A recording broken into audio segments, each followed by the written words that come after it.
lá, gente. Vamos começar, vamos falar aí um pouquinho, vamos pensar na prova de delegado civil de Pernambuco. A prova de delegado civil de Pernambuco, gestão ambiental legal, Cris. E aí, você também se chama Mendonça, tá vendo? Incrível. Cris Mendonça, olha só, tá vendo? Enfim, então vamos lá, gente. Vamos pensar um pouquinho na prova de Delta, né? Na prova de delegado civil de Pernambuco. Na verdade, a gente tem aí muitas possibilidades de temas, mas eu queria começar esse Periscope, né, falando um pouquinho de como vai ter Periscope para a OAB, para a segunda fase da OAB, pode deixar. Mas veja, queria falar um pouquinho sobre esse Periscope, no início do Periscope, um pouquinho sobre esta prova, né? Na verdade, o que a gente precisa para essa prova de Delta de Pernambuco? Então, é uma prova elaborada pelo CESP, organizada pelo CESP, não é isso? No estilo CESP, pelo menos o edital fala assim, que será uma prova no estilo CESP, então é aquele estilo CESP de ser, né? Mas a gente tem uma grande vantagem, né? Obrigada, Roberto. Qual é a vantagem? A vantagem é que não é uma prova de verdadeiro ou falso. Então, embora seja uma prova elaborada pelo CESP, vejam, é uma prova múltipla escolha. Sim, o edital de processo penal é pesado, realmente, e tal, mas, reparem, não é nada absurdo, fica mais tranquilo quando realmente a prova é uma prova de múltipla escolha. Uma coisa é uma prova de certo ou errado, que você tem lá aquela hipótese, ou assertiva é verdadeira, ou assertiva é falsa, e você acaba, né, perdendo a questão que você acertou por conta de uma questão que você errou. Então, isso acontece muito, realmente. Gente, talvez seja a sua internet aí, porque tem coraçõezinhos. Enquanto tem eu preciso de muitos coraçõezinhos, porque os coraçõezinhos mostram que a minha internet está realmente correndo. Agora, se a gente comentar menos, fica mais fácil. Vamos fazer assim, eu vou falar, tá? A gente segura o chat um pouquinho, e aí depois a gente faz as perguntas, libera o chat para vocês fazerem as perguntas. Então, no primeiro momento, é importante que vocês segurem um pouquinho o chat, tá? E que mandem coraçõezinhos, porque isso é importante para eu saber que a minha internet está funcionando, tá bom? Então, veja só, a gente precisa ter essa noção de que quando você se depara com uma prova elaborada pelo CESP, isso é uma coisa que eu explico logo na minha primeira questão da prova de delegado de Pernambuco, né, no curso preparatório para delegado de Pernambuco. Quando você se depara com uma prova elaborada pelo CESP, ela pode ser de vários tipos, na verdade. O edital vai definir, obviamente, como é que vai ser essa prova, né? Então, existem aquelas provas, isso é o tradicional do CESP, são aquelas questões em que você tem uma assertiva para marcar certo ou errado e você acaba eliminando uma assertiva que você acertou por uma que você errou. E aí não é a prova de quem acerta mais, é a prova de quem erra menos, não é isso? Porque não adianta nada, tipo assim, de 100 questões você acertar 80 se você errar 20. Aí você vai fazer, na verdade, 60 pontos, né? Então, não é muito legal. Essa é uma prova tensa, é uma prova que deixa o candidato estressado, é uma prova relativamente preocupante. Mas pior do que essa prova elaborada pelo CESP, tem outra, ainda tem outra pior, que graças a Deus eu não vejo acontecer há algum tempo, que era uma questão que o CESP fazia assim, também de certo ou errado, só que ela colocava valores numéricos em frente a cada assertiva e a pergunta no final era: indique qual é o total da soma dos pontos das assertivas corretas. Era uma coisa surreal. Tipo assim, na frente do item tinha assim 385 e aí no outro item 22, entendeu? Aí no outro item 37. E aí, além de ter que marcar o certo e errado, você ainda tem que fazer conta. Gente, olha só, a gente fez direito, né? Não fez matemática. Meu Deus do céu, essa era a tormenta. Graças a Deus, essa tá longe. Então, a gente não vai chegar perto nem dessa maluca aí da soma dos pontos, nem da questão de certo ou errado. A prova é uma prova de múltipla escolha. Exatamente, acabava que o pessoal podia até ter acertado a questão, mas errava na conta, né? A questão de múltipla escolha do CESP, no entanto, ela tem também algumas características muito marcantes e que a gente tem que levar em consideração. Primeiro, a gente vê de processo penal um edital que é um edital extremamente extenso, né? Então, o edital de processo penal, ele ataca, ele é confuso, mas ele tem quase toda a matéria. Ele é confuso por quê? Porque o edital de processo penal está repetitivo. Ele está repetindo os temas várias vezes. Exemplo, lá no tema de direito processual penal, ele botou assim, Lei 9.099, daqui a pouco lá embaixo fala juizados especiais. Aí quando fala de inquérito, fala termo circunstanciado. Pô, isso tudo é Lei 9.099, né? Então, enfim, é uma coisa bem complicada, tá? E aí o que acontece, gente? Quando a prova é de múltipla escolha, fica tudo mais fácil, né? Mas o fato de ser de múltipla escolha não significa para o CESP uma prova com menos assuntos. Por que não? Porque o CESP tem o hábito, quando trabalha uma questão de múltipla escolha, de colocar na mesma questão vários temas diferentes da matéria. Então, eu vou ler para você, tá? Ler para você uma questão elaborada pelo CESP de 2015, tá? É uma questão para a Defensoria Pública do Rio Grande do Norte, foi uma questão de 2015, Defensoria Pública do Rio Grande do Norte. E vou mostrar a você como é que é essa abrangência dos temas, certo? E a gente vai partir dessa questão para falar de temas importantes que podem e que tenham chance de aparecer na nossa prova. Eu esqueci de falar do desconto, né? Porque caiu lá o negócio, eu não consegui entrar pelo meu iPad. E aí, então, veja, não perdeu nada, Andressa, agora que eu efetivamente vou falar da matéria, tá? Então, reparem, o nosso desconto é PM, até coincidência, eu acho que foi, não sei se foi coincidência, se o Giovanni fez de propósito, PM, Pedro Manuel é o nome do meu filho, então é PM, tá? E nosso desconto começa agora, durante a nossa transmissão, e vai até as 23h59 de hoje, né? Então, é só hoje. De agora até o final do dia, até 23h59, o código do cupom é PM e o desconto é para o VAD penal, o VAD de carreiras policiais e o livro de prática penal, tá? O livro de prática penal está incluído na ideia do desconto, certo? Então, são esses no final da nossa transmissão, eu volto a falar isso com vocês. Mas vejam só, gente, então a tal questão de defensor público do Rio Grande do Norte, elaborada pelo CESP em 2015, ela diz assim: assinale a opção correta acerca do processo penal segundo o CPP e o entendimento do STF e do STJ, ok? Então vejam, assinale a opção correta acerca do processo penal segundo o CPP e o entendimento do STF e do STJ. Vejam, por que eu escolhi essa questão? Porque essa questão é bem simbólica em relação ao que o CESP costuma fazer. Opa, meu amigo, um beijo enorme, Giovanni. Bem-vindo, amigo. Vamos lá, vamos pegar firme aí e garantir a aprovação do pessoal nessa prova de DPC de Pernambuco. Então, reparem, essa questão, ela demonstra claramente o tipo de postura que o CESP adota na hora de trabalhar a matéria. Vejam, nós sabemos que existem muitas vezes entendimentos doutrinários diferentes sobre determinado tema. Mas o CESP, ele na verdade trabalha sempre ou a letra da lei ou a posição jurisprudencial.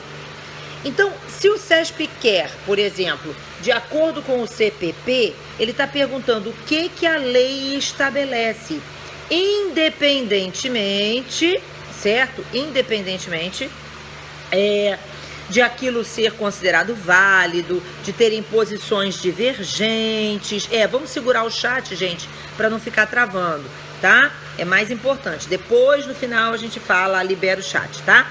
E, novamente, coraçõezinhos, para eu saber que a minha internet aqui tá tranquila. Então, o que a gente tem? Então, o CESP, ele trabalha muito isso, uma questão voltada para a letra da lei ou jurisprudência, e principalmente jurisprudência. Então, qualquer pessoa que vá fazer uma prova elaborada pelo CESP, principalmente, lógico que eu vou falar da minha matéria de processo penal, veja, tem que estar afiado bem na ponta da língua os posicionamentos da jurisprudência dos últimos tempos. Assim, em especial, meu conselho é que leiam os informativos de 2015, ou pelo menos o STF tem um índice temático, uma compilação temática de decisões. Então, vale a pena dar uma olhada naquilo dentro de direito penal e processo penal, porque a tendência é pergunta sobre posição do Supremo ou do STJ. Então, vocês têm que fazer isso, vocês têm que, obrigada, amor, vocês têm que tentar ler o máximo possível as decisões dos tribunais superiores, principalmente do início de 2015 para cá, tá? Lógico que se você tem estudado isso, já está afiado, tá tranquilo. Mas é preciso, porque a tendência é que eles tirem dali as posições da prova. Tudo bem? Então vamos voltar para essa questão, que essa questão é bem simbólica. Ela diz assim, olha, assinale a opção correta acerca do processo penal segundo o CPP e o entendimento do STF e do STJ. Letra A. A prevenção no processo penal, em diversas situações, constitui critério de fixação da competência, como na hipótese em que for possível a 2 ou mais juízes conhecerem do mesmo crime, seja por dividirem a mesma competência de juízo, seja pela incerteza da competência territorial, ou ainda nos crimes continuados ou permanentes. Então essa é a letra A, e a letra A é o gabarito. Reparem que é uma questão que versa sobre competência. É um tema fácil, a gente sempre faz essa abordagem durante as nossas aulas, de que o código de... Não, tá certa, esse é o gabarito da questão, tá? Ele tá certo. E por que ele tá certo? Veja bem, a prevenção, ela aparece no artigo 69 do Código de Processo Penal, e eu sempre falo isso quando falo de competência, no inciso de número 6. Os incisos de 1 a 4 são os critérios fixadores da competência. Os critérios 5, 6 e 7 são critérios modificadores ou modificativos da competência. Por quê? Porque vamos dar um exemplo. Imagine que você tenha, e aí de 1 a 7 são lugar da infração, domicílio do réu, natureza da infração, distribuição. Esses 4 são fixadores. Então vamos lá. Imagine a seguinte hipótese: ocorreu um homicídio no centro de Recife, né? Já que a prova é para Pernambuco. Então, ocorreu um homicídio no centro de Recife. A primeira coisa que a gente tem que pensar é lugar da infração. Lugar da infração, Recife. Comarca, Recife. Beleza. Domicílio do réu, não vou utilizar, porque o domicílio do réu é um critério subsidiário. Eu só vou utilizar domicílio do réu se eu não souber o lugar da infração. Eu só vou utilizar o domicílio do réu se o domicílio do réu for um foro de eleição para ação penal privada, ou seja, a vítima, num crime de ação penal privada, escolheu o domicílio do réu em detrimento do lugar da infração, certo? Então, se não é uma dessas hipóteses, não é caso de domicílio do réu, né? Natureza da infração, crime doloso contra a vida. Então, eu tenho um crime doloso contra a vida em Recife. Então, Tribunal do Júri da Comarca de Recife. Beleza. Pode ser que em Recife tenha mais de um tribunal do júri. Então, aquele que for definido por distribuição. Beleza, fixei a competência. Mas aí imaginem, pode ser que haja conexão com outro crime, pode ser que exista continência, não é isso? Pode ser que tenha ocorrido prevenção de um juízo diferente, ou pode ser que o infrator tenha prerrogativa de função. Então, nessas hipóteses, conexão e continência, prevenção e prerrogativa de função, eu tenho critérios modificadores ou modificativos da competência. Então, vou repetir. O crime foi homicídio em Recife, lugar da infração, Recife. Natureza da infração, crime doloso contra a vida, Tribunal do Júri. Um dos tribunais do júri da Comarca de Recife a ser definido por distribuição. Fixei a competência. Aí eu vou ver, a pessoa que praticou o homicídio é um juiz. O juiz tem prerrogativa de função. A prerrogativa dele modifica a competência fixada anteriormente. Então, esses critérios dos incisos 5, 6 e 7 são critérios modificadores. E dentre eles está a prevenção, né? Então, no primeiro momento, a gente pensa assim, não, prevenção é um critério modificador. Peraí, gente, sim, em regra, sim. Mas a prevenção é um critério modificador quando o crime não aconteceu naquele local. Então, presta atenção. O crime não aconteceu naquele local. O crime aconteceu em outro lugar, completamente diferente. E aí, veja, na hora em que o delegado de polícia lavrou o auto de prisão em flagrante e tal, remeteu o flagrante para o juiz de uma comarca diferente daquela em que o crime aconteceu. E aí esse juiz pratica um ato jurisdicional. Então, no momento em que o juiz pratica um ato jurisdicional, ele se torna prevento, embora o crime não tenha acontecido naquele local, entendeu? Então, o que a gente tem é que, realmente, em regra, a prevenção é um critério modificador. Mas, vamos raciocinar?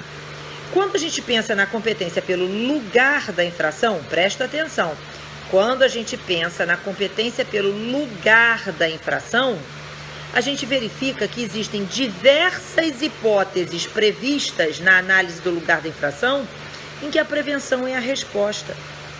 Exemplo, quando o crime ocorre na divisa exata entre duas ou mais comarcas. Neste caso, eu sei onde foi o crime, é lugar incerto, né? E aí, veja bem, lugar incerto por quê? Porque se ele ocorreu na divisa exata de duas ou mais comarcas, ocorreu no território das duas. Eu estou com incerteza sobre a competência, mas onde foi o crime eu sei. Foi aqui, ó, nesse lugar que é a divisa exata entre as duas comarcas. E aí a prevenção aparece definindo a competência. Reparem, nesse caso, eu não estou diante de uma modificação, porque os dois lugares eram igualmente competentes. Só que eu tenho que decidir entre um deles.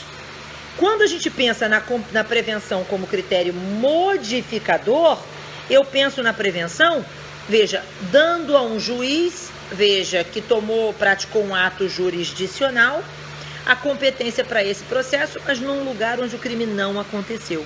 Não é o caso do lugar incerto.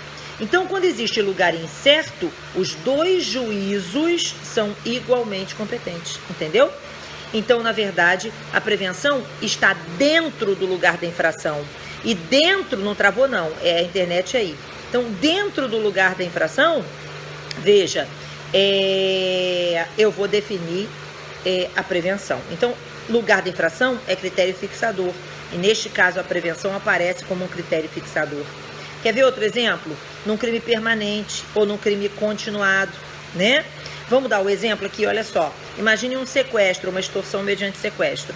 E a vítima, ela sai do lugar da cidade onde ela foi privada da sua liberdade, onde ela foi capturada, e é levada para um cativeiro noutra cidade. Nesse caso, repare, ambos os locais são igualmente competentes. Porque em ambos os locais, veja, a vítima foi privada da sua liberdade. Então, se em ambos os locais ela aparece privada da liberdade, ou ela esteve privada da sua liberdade, porque o crime é permanente, ele permanece se consumando ao longo do tempo, e no nosso caso também ao longo do espaço, então os dois lugares, certo, são competentes. E, portanto, veja, eu tenho que escolher entre um deles, porque eu só posso ter um processo. Ninguém pode ser processado duas vezes pelo mesmo fato, né? Se existirem dois processos pelo mesmo crime, é hipótese de litispendência. E nós sabemos que não pode haver litispendência. Então, o que vai acontecer? Se você tem dois lugares igualmente competentes, eu tenho que escolher um só para o processo. Qual deles? Aquele em que o juiz primeiro tomar ciência. Aquele em que o juiz primeiro praticar um ato jurisdicional. E aí a prevenção é a resposta, entendeu? Prevenção é a resposta. Qualquer um dos dois juízos pode ficar prevento. Então, imagine, vamos dar um exemplo. A vítima foi sequestrada, novamente vamos pegar Pernambuco como exemplo. A vítima foi sequestrada em Recife, mas foi levada para um cativeiro que fica em Olinda. Repare, ela foi privada da sua liberdade tanto em Recife quanto em Olinda, né? Nos dois lugares ela foi privada da sua liberdade. E aí, veja bem, ambos são igualmente competentes, mas eu tenho que escolher um só. Aquele em que primeiro o juiz praticar um ato jurisdicional. Nos crimes permanentes, nos crimes continuados, a prevenção define pra gente o lugar da infração. E aí tem um outro exemplo em que a prevenção define o lugar da infração. Um outro exemplo muito importante, eu considero que essa é uma das questões bem possíveis de prova, até porque essa decisão é uma decisão relativamente recente, que é a seguinte: tem que ter, na verdade tem que ser, gente, um ato de natureza jurisdicional. Tomar ciência de um flagrante, é uma medida cautelar, entenderam? Só ciência de inquérito, do tipo, o inquérito saiu da delegacia, foi remetido ao juiz, o juiz abriu vista para o MP devolveu o inquérito para a delegacia, isso não é ato jurisdicional e não torna o juiz prevento. Tudo bem? Tranquilo? Um despacho, isso, mas não um despacho administrativo, como é o caso de ciência, baixa do inquérito à delegacia. Isso não é ato jurisdicional. Tudo bem? Então, atos característicos de medidas cautelares e de processos. Tudo bem? Beleza. Então, vamos lá. Beleza, menina? Vamos lá. Tice Flor de Caxias, né? Oitiva de testemunha, veja, se já estiver na fase judicial, sim. Mas se for na fase de inquérito, se ele diz assim, baixa do inquérito à delegacia para ouvir a testemunha tal, porque o Ministério Público requereu isso, aí não. Tudo bem? Aí não. É um despacho meramente administrativo, tá? Então, nesse caso, não. Certo? Agora, reparem, gente. Então, o que eu quero daqui? O que eu quero que você entenda é o seguinte. Então, quais são as hipóteses em que a prevenção aparece como critério fixador? Exatamente as hipóteses que foram indicadas na nossa questão aqui do CESP para defensor público esqueci de onde é, do Rio Grande do Norte, né? Veja, olha o que ele falou. Hipótese em que for possível a 2 ou mais juízes se conhecerem do mesmo crime, que é o exemplo do local incerto, né? Hipótese de dúvida, incerteza na competência, que é a mesma situação, ou nos crimes continuados e permanentes. Agora reparem, existe uma hipótese também importante, que é a hipótese do crime plurilocal. O que é um crime plurilocal? E aí eu queria muito falar isso com vocês. Veja, o crime plurilocal, gente, é aquele em que a ação ou omissão ocorre num lugar e o resultado ocorre num lugar diferente daquele em que ocorreu a ação ou omissão, certo? Então, o que você tem é ação, por exemplo, eu costumo sempre usar essa história. A ação ocorreu no Rio de Janeiro, a vítima é levada para Palmas, no Tocantins, e aí em Palmas, Tocantins, ela morre, tipo assim, tá? Numa situação como essa, num crime plurilocal, o que a gente tem? A gente tem um problema sério em relação à competência. Por quê? Porque o Código Penal, quando vai falar sobre o lugar do crime, adota a teoria da atividade. Mas o Código de Processo Penal, quando fala da competência pelo lugar da infração, no artigo 70, define que a competência é definida pelo local em que o crime produziu o seu resultado. Então, o Código de Processo Penal adota para a definição de competência, certo? A ideia de teoria do resultado, ou melhor, o termo que a gente mais usa é locus comissi delicti, local da consumação do crime. Então, tecnicamente, se eu for levar ao pé da letra o que diz o CPP, se eu levar em consideração competência em matéria processual, e se competência em matéria processual eu tenho que definir a competência, e o Código de Processo Penal estabelece que é no lugar em que o resultado se produziu, poxa, o certo é que o processo corra no local do resultado. Então, exemplo, a vítima sofre uma tentativa de homicídio no primeiro momento, quer dizer, tentativa não, o indivíduo tenta matar a vítima é socorrida no Rio de Janeiro, levada para um hospital no Rio de Janeiro, mas a família dela é de Palmas, Tocantins, pega essa vítima no helicóptero desses de UTI e tal, e leva essa vítima para Palmas, Tocantins, e lá em Palmas a vítima morre, a gente tem um tremendo problema.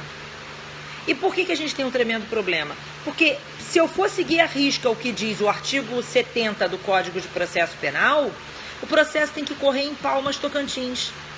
E aí eu te pergunto, onde é que estão as provas? Estão em Palmas? Onde é que estão as testemunhas? As testemunhas estão no Rio de Janeiro, onde ocorreu a ação, não é isso? As provas, na verdade, estão no local da ação, não estão em Palmas, Tocantins. A única prova que está em Palmas, Tocantins é o laudo de exame cadavérico. O que é mais fácil? Fazer tudo por precatória, por carta precatória, ou mandar o laudo para o Rio de Janeiro, entendeu? Então, e outra coisa muito importante é que isso se agrava muito quando o crime é doloso contra a vida. Porque, na verdade, o crime doloso contra a vida tem como premissa de que o indivíduo vai ser julgado dentro do contexto social em que ele praticou a infração. Então, o certo é fazer esse júri no Rio, até porque eu não posso fazer tribunal do júri por precatória. Como é que eu vou fazer se no precatória? Não tem como. O judiciário não paga passagem de testemunha, não. Entendeu? Então, é uma situação muito complicada. Motivo pelo qual a doutrina sempre sustentou que nos crimes plurilocais, em especial nos crimes dolosos contra a vida, presta atenção no que eu estou dizendo, que nos crimes plurilocais, em especial nos crimes dolosos contra a vida, veja, o local ideal para o processo seria o local da ação ou omissão, o local da prática da infração e não o local do resultado, né? E por que não? Porque, na verdade, o local melhor para o processo é o local onde estão as provas. A doutrina sempre disse isso. E o STJ dizia também, o STF era quem não dizia. Entenderam? Só que recentemente o STF decidiu também por essa tese. O STF recentemente mudou de posicionamento e passou a definir que o correto realmente seja oportunizar, ou seja, dar a chance da vítima... Tá, desculpa, amor. Fazer o quê, né? É que eu falo gesticulando assim, é triste. Então, veja, o STF entendeu recentemente, foi até o Dias Toffoli o relator, veja, ele entendeu que realmente que não há problema do Ministério Público oferecer a denúncia no local da ação, que o Ministério Público pode sim oferecer a denúncia tanto no local da ação quanto no local do resultado, que tanto faz, que a prevenção é a melhor hipótese. Então, a prevenção passou a ser também a hipótese utilizada para fins de crimes plurilocais pelo STF. O STF deu essa decisão há pouco tempo. E aí muita gente, presta atenção nisso, tá, Marcelo? Muita gente, veja, chegou e falou assim: Ana, mas o STF entendeu isso só para crimes dolosos contra a vida. Cuidado, porque a decisão do STF foi num homicídio culposo. Então não foi em crime doloso contra a vida, né? A diferença é que o STJ sempre usou a expressão prevenção, ou seja, que nos crimes plurilocais, certo? Poderia ser ou o local da ação ou o local do resultado, de acordo com a prevenção, o juiz que primeiro tomar ciência. E o STF, quando decidiu isso nesse caso de homicídio culposo, decidiu que o Ministério Público escolheria o local em que ele ofereceria a denúncia. Então o STF usou a expressão foro de eleição. O Ministério Público oferece a denúncia ou no local da ação ou no local do resultado, aquele que ele entender ideal para a colheita de provas, para a produção das provas e tudo mais. Então essa é uma decisão do STF, uma decisão interessante de crimes plurilocais. Agora a gente tem que tomar cuidado. E veja, por que a gente tem que tomar cuidado? Olha de novo o enunciado da questão. Assinale a opção correta acerca do processo penal segundo o CPP e o entendimento do STF. Se perguntarem a você, de acordo com o CPP, é local do resultado, entendeu? De acordo com o CPP, é local do resultado, certo? No crime plurilocal.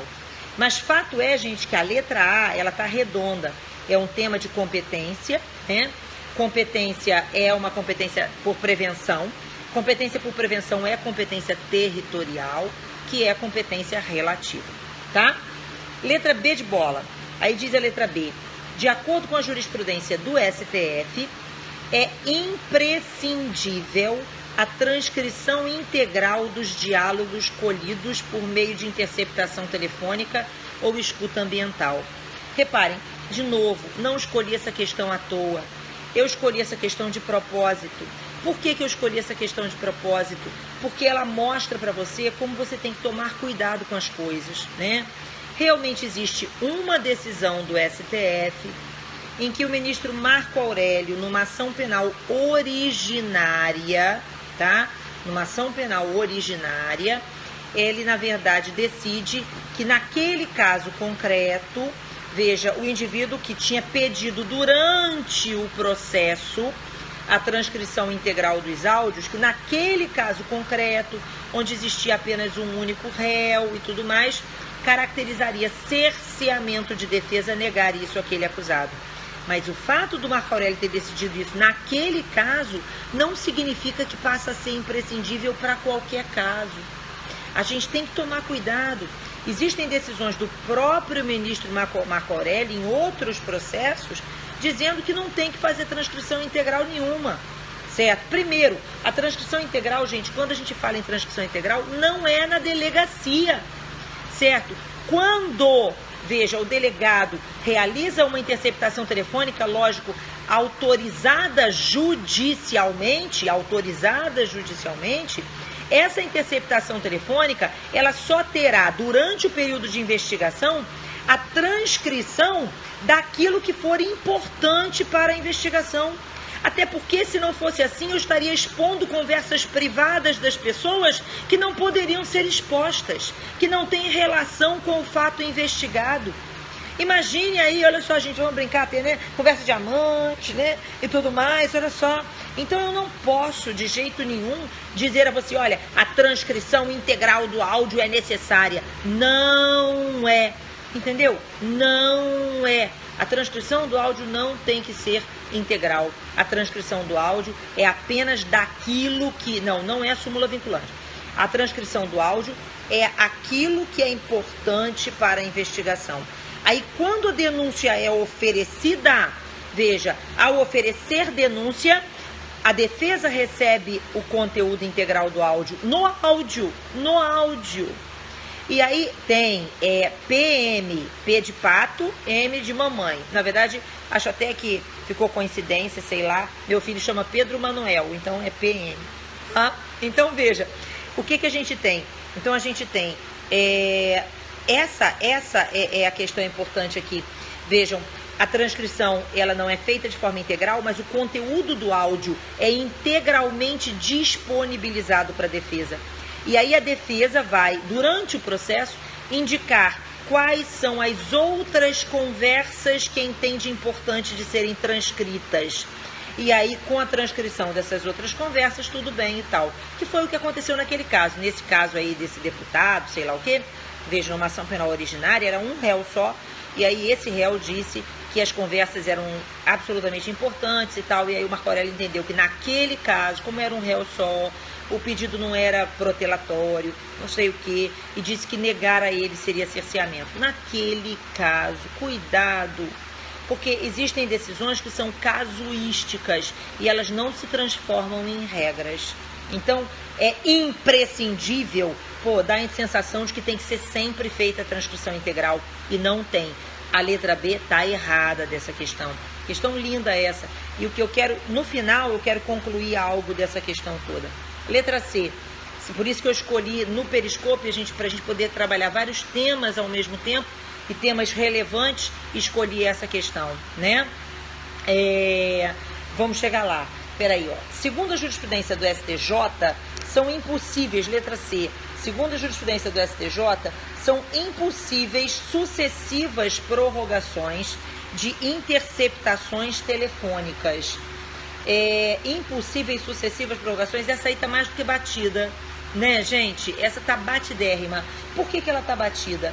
Porque, veja bem, a gente sabe perfeitamente bem que interceptação telefônica, ela pode ter sucessivas prorrogações, desde que existam decisões fundamentadas de 15 em 15 dias.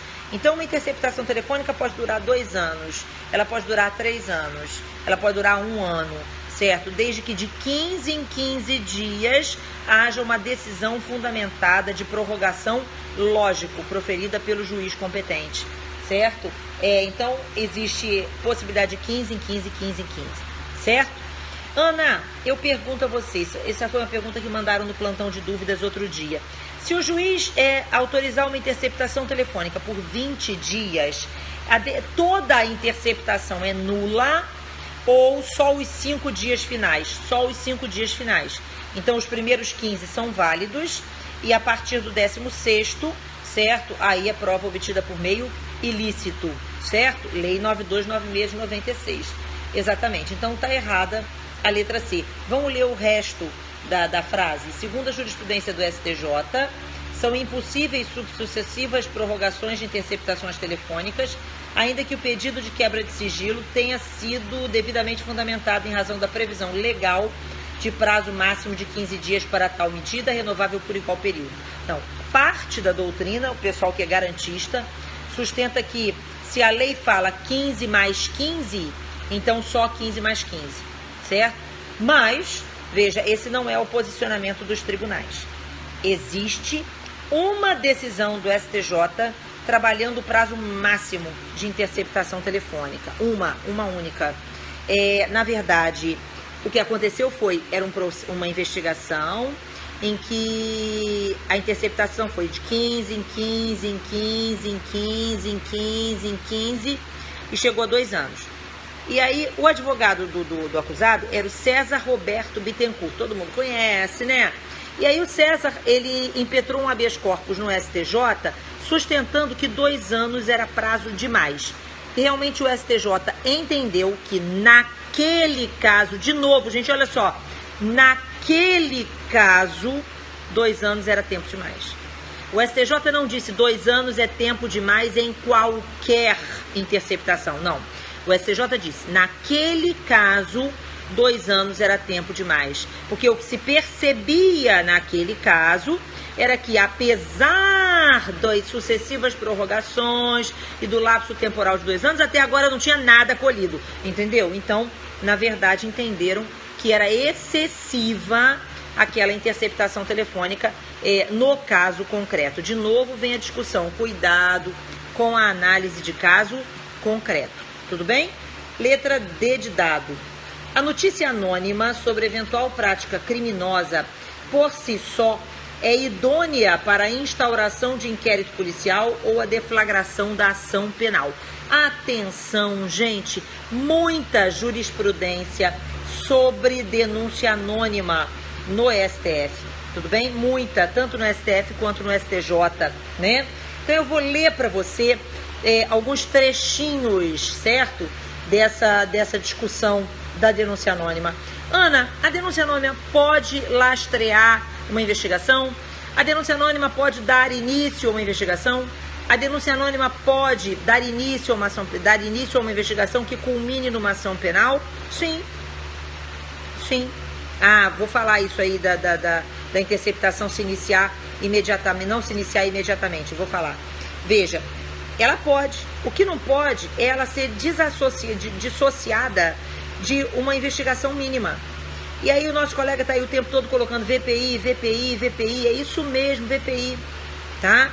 VPI é importante. Vejam, o que acontece aqui, veja, o delegado recebe uma denúncia anônima ou uma notícia anônima e vai sair instaurando inquérito? Não, ele tem que verificar a procedência da investigação. Para isso exatamente que existe o parágrafo 3º do artigo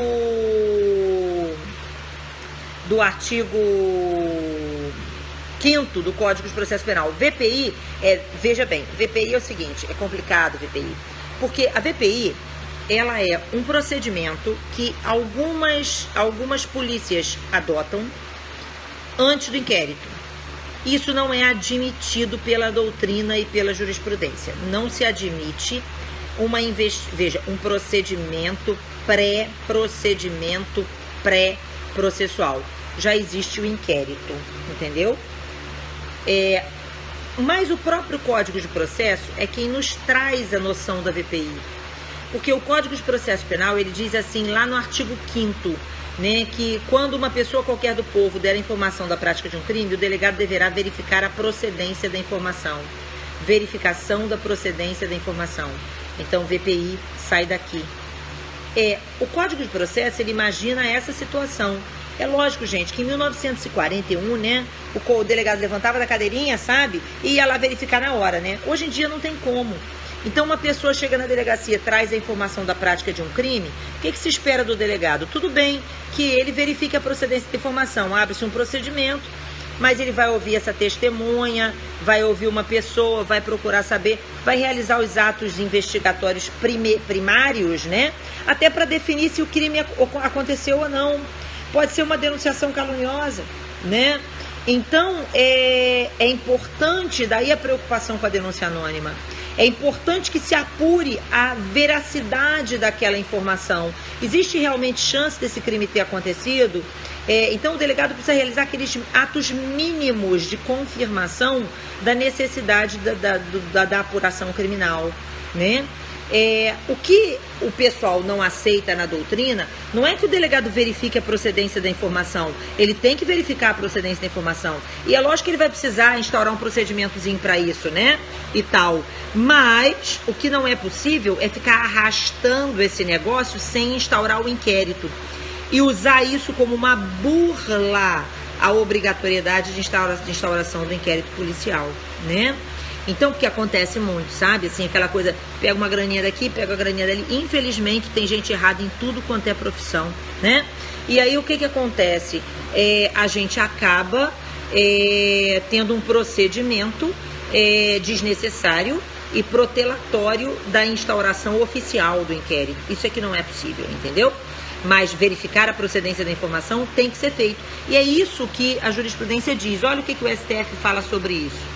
Veja, admite-se a possibilidade de que a denúncia anônima sirva para deflagrar uma investigação policial, desde que esta seja seguida da devida apuração dos fatos nela noticiados. Tudo bem?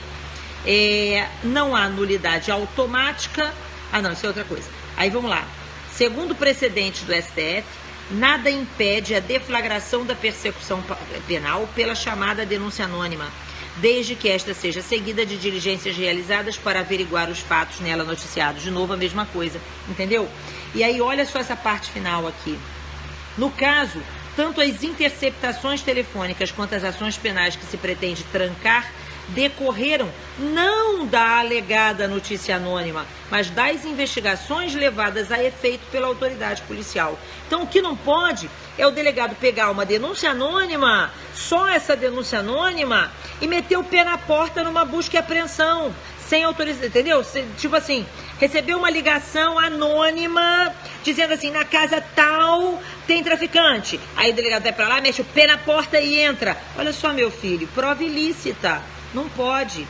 Então ele tem que verificar a procedência dessa informação e, se for o caso, buscar um mandado de busca e apreensão.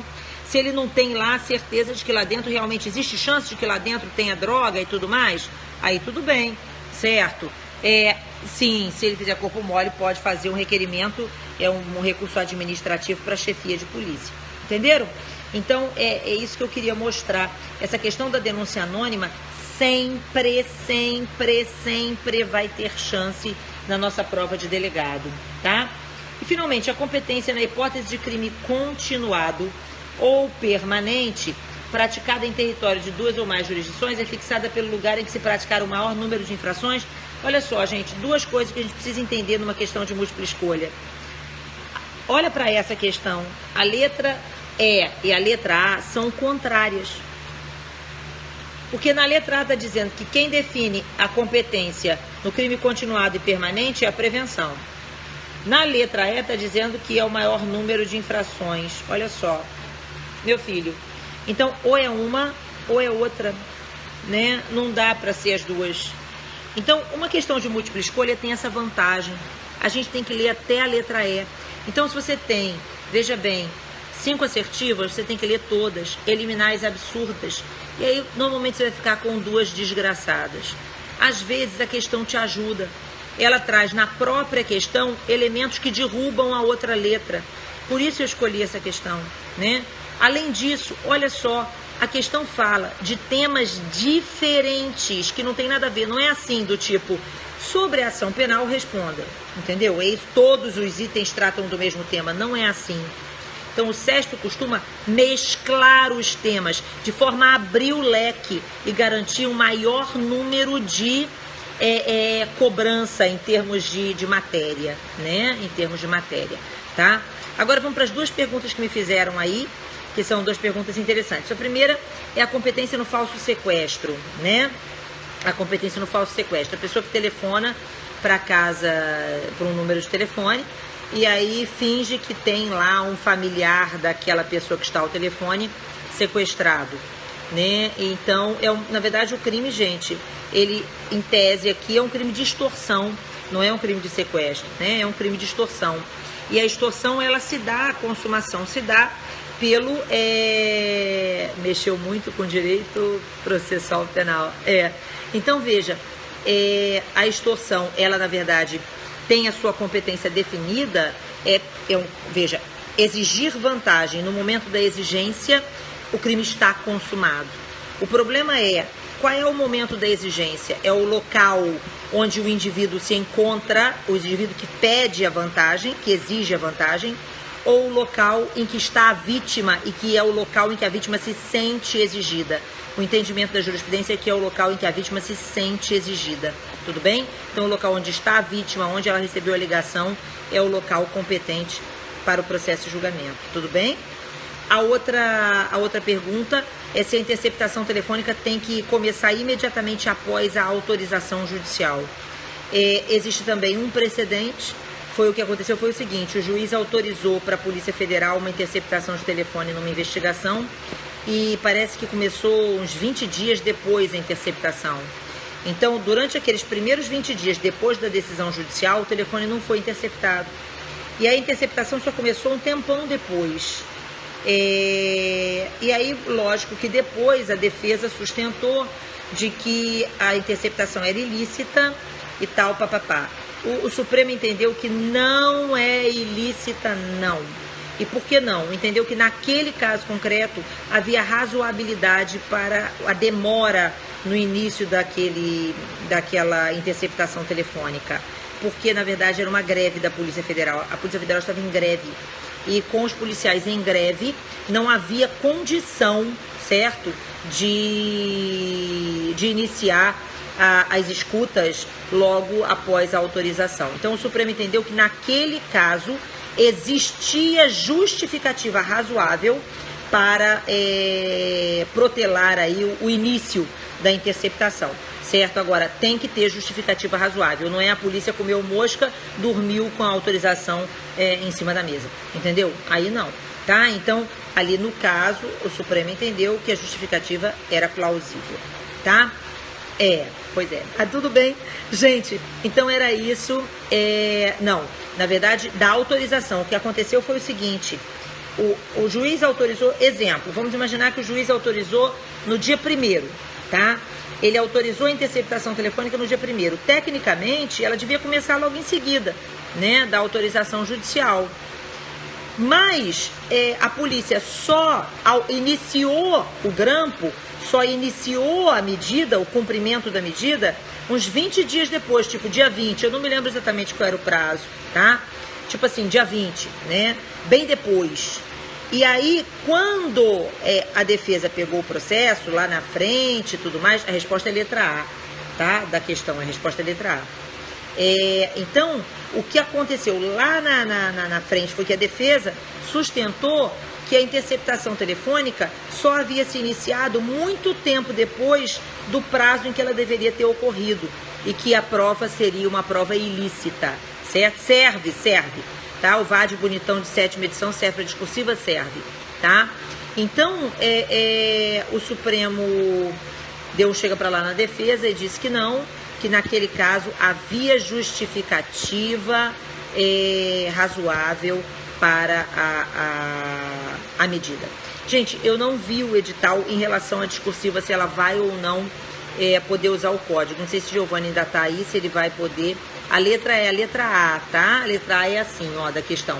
A prevenção no processo penal, em diversas situações, constitui critério de fixação da competência, como na hipótese em que for possível a 2 ou mais juízes conhecerem do mesmo crime, seja por dividirem a mesma competência de juízo, seja pela incerteza da competência territorial, ou ainda nos crimes continuados ou permanentes. Tá vendo? O CESP, gente, não costuma permitir a consulta. Agora, o código é importante para estudar, né? O CESP não costuma autorizar a consulta, e a consulta, mesmo sem consulta, ele costuma cobrar os artigos. Tá? Isso aconteceu na prova de delegado da Bahia em 2013, me lembro bem que foi um problema sério, porque caiu prisão temporária, as pessoas não conseguiam efetivamente identificar quais eram os incisos, mas ele costuma pelo menos pedir os incisos principais e os artigos principais. Então é importante que você se guie por um código e estude num código, tentando ter a identificação daqueles principais dispositivos legais ao pleitear uma medida cautelar. A prova é uma prova com uma peça cautelar, certo? Então é uma representação por uma medida cautelar, podem ser várias.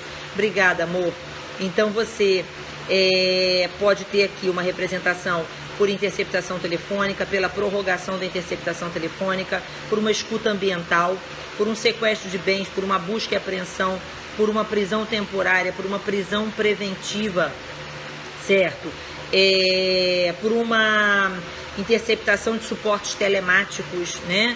Por uma infiltração de policial, enfim, você pode ter várias representações por medidas cautelares, né? E aí a gente indica, inclusive, o nosso livro de prática, que tem o nosso livro de prática para delegado, o livro de peças discursivas, que tem, eu também amo Recife, gente, e que tem, inclusive, uns quadros para você identificar e definir o que você pode e deve escrever nas petições nas petições cautelares, nas representações de delegado de polícia por medidas cautelares, certo? A gente tem um curso também do CERS só sobre... Não precisa isso tudo, não. Se preocupe com as cautelares, tá? Se preocupe com as cautelares. As cautelares é que realmente fazem diferença, tá? Manual de Processo Penal, vários são os autores muito bons. O Renato Brasileiro, excelente, nosso colega aqui no CERS e tal. Temos também o livro do Nestor Távora, também um excelente autor. O Norberto Avena é um bom autor para o CESP. Então você tem vários livros, NUT, né? Vários livros bons, tá? Eu mostrar o exemplar o quê? Do livro de prática, de discursiva, não tô com ele aqui agora, porque sabe como é, né? Tô no melhor lugar da casa para o Periscope. A casa pega a internet mal. E aí, veja, porque hoje é feriado, eu tô em casa, né? Então, o que a gente tem? A gente tem um livro de peças, um livro de discursivas para delegado de polícia, meu e de Giovanni. Tá no meu Insta, tá? E tá também na Editora Armador, tá? Então é fácil, não é nada, é bem tranquilo de achar, certo? Esse curso, ele vai fazer o concurso, e poxa, Porto Alegre vai fazer uma viagem longa, hein, amigo?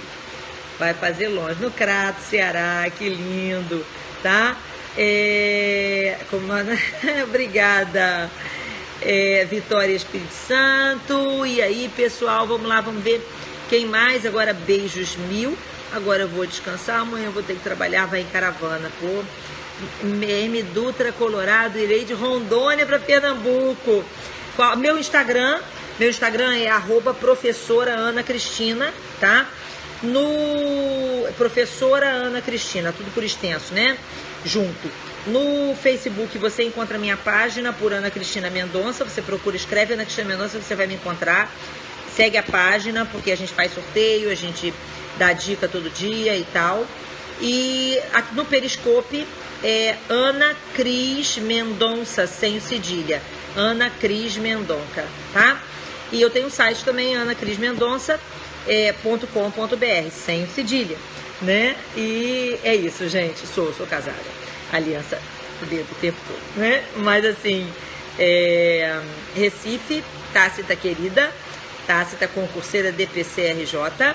Que bom que vocês gostaram, espero que tenham gostado. Acho que sim, certo? Eu gostei muito dos coraçõezinhos, foram muitos coraçõezinhos. A gente gosta dos coraçõezinhos. Eu estou devendo um periscope sobre imunidade parlamentar. E é porque aqui em casa a internet pega mal. Hoje nós demos muita sorte. À noite, em geral, ela pega bem. Mas assim, às vezes pega, às vezes não. Então, mas eu vou fazer ainda. Mas não vou fazer discutindo o caso do João Willis e do Bolsonaro, se é decoro parlamentar ou não, que eu não tenho nada com isso, certo? Mas eu vou discutir o conceito de imunidade parlamentar, material, formal, quais são as consequências disso, se isso interfere ou não na prisão, tá? Porque existe a imunidade testemunhal, a imunidade, que é a imunidade probatória, né? A imunidade prisional e a imunidade processual. Então a gente vai tratar disso, eu vou falar no final de semana, tá? Mas eu aviso, tá bom?